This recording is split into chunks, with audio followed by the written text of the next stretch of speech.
যিশু বললেন, আমি পুনরুত্থান ও জীবন।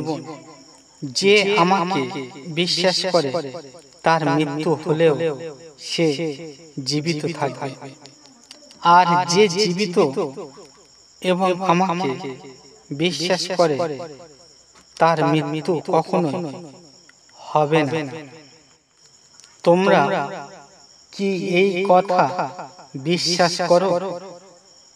তারপর যিশু বললেন, আমি কি তোমাদের বলিনি যে যদি তোমরা আমাকে বিশ্বাস করো তাহলে ঈশ্বরের মহিমা দেখতে পাবে? যিশু কাঁদলেন এই কথা শুনে। যিশু বললেন, এই অসুস্থতা মৃত্যুর জন্য হয়নি, কিন্তু ঈশ্বরের মহিমা প্রকাশ করার জন্য এই রকম হয়েছে, যেন ঈশ্বরের পুত্র এর মাধ্যমে গৌরবান্বিত হয়। এই কথা বলে যিশু উচ্চ কণ্ঠস্বরে ডাক দিলেন, লাজার বেরিয়ে এসো। তখন মৃত লাজার তখনই বেরিয়ে এলেন। তখন তার হাত ও পা নীলের কাপড়ের ফালিতে জড়ানো ছিল, তার মুখ ছিল কাপড়ে ঢাকা। তারপর যিশু তাদের বললেন, ওর বাঁধন খুলে ওকে যেতে দাও। তারপর যিশু আবার গম্ভীরভাবে বিচলিত হয়ে সমাধির কাছে উপস্থিত হলেন। সেটি ছিল একটি গুহা। তার প্রবেশ পথে একটি পাথর রাখা ছিল।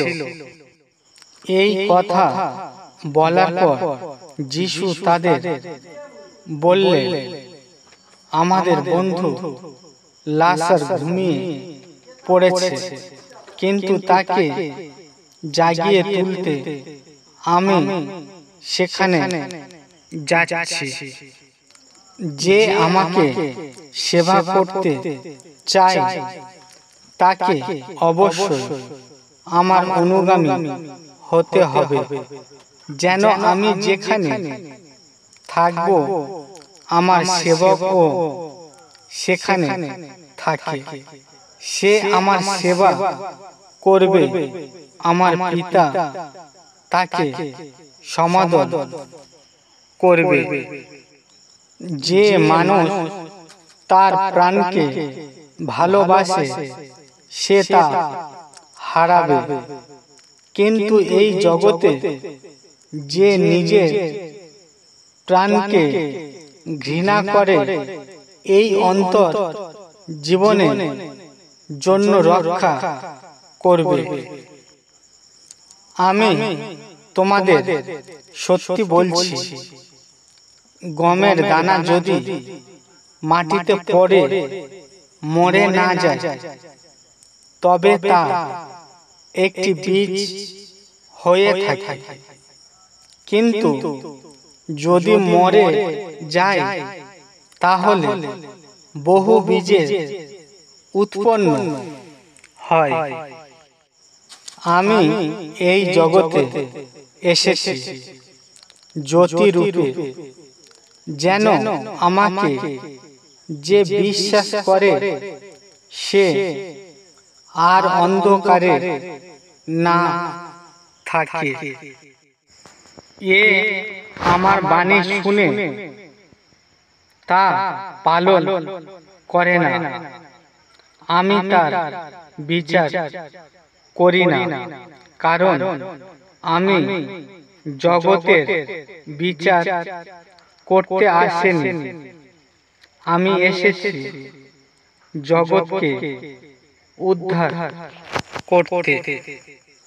তখন মরিয়ম আধ লিটার বিশুদ্ধ বহুমূল্য জটা মাংসের সুগন্ধি তেল নিয়ে যিশুর চরণে ঢেলে দিলেন এবং মরিয়ম মাথার চুল দিয়ে যিশুর পা দুখানি মুছিয়ে দিলেন। তেলের সুগন্ধে সেই ঘরে ভরে গেল। ইহুদিরা খেজুর গাছের ডাল নিয়ে যিশুর সঙ্গে দেখা করতে গেল আর উচ্চ কণ্ঠস্বরে বলতে লাগলো, হোশান্না, প্রভুর নামে যিনি আসছেন তিনি ধন্য, ধন্য ইসরায়েলের সেই রাজাধি রাজা। কিন্তু যিশু তাদের বললেন, মনুষ্য পুত্রের মহিমান্বিত হবার সময় এসে গেছে। ঈশ্বরের সন্তানেরা সকলকে জয় যিশু।